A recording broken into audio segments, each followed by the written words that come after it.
佛光山寺创办人星云大师祈祷文：慈悲伟大的佛陀，是日已过，今天已经过去了，我无法停止时间轨道的转动，但我祈求你，佛陀，让我觉悟无常的真谛。我无法追逐日升月落的脚步，但我祈求你，佛陀，让我认清生命的价值。在这过去的一天里，我有不断的妄想无明，我有不断的烦恼鼓动，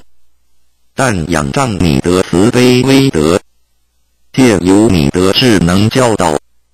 我都安然地度过去了。愿我从今而后，如脚良道路，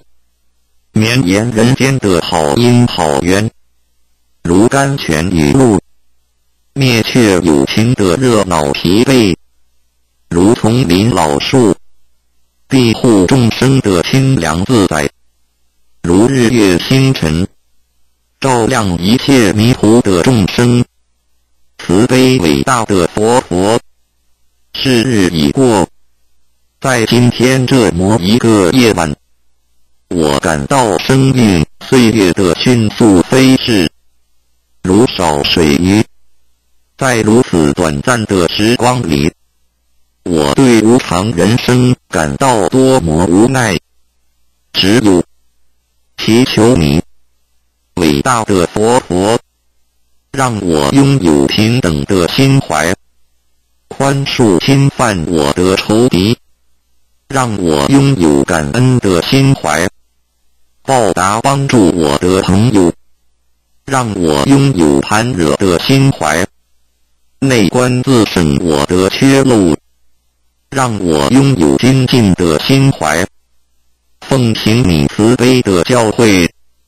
慈悲伟大的佛陀，感谢你的教导，让我抛弃仇恨的刀剑，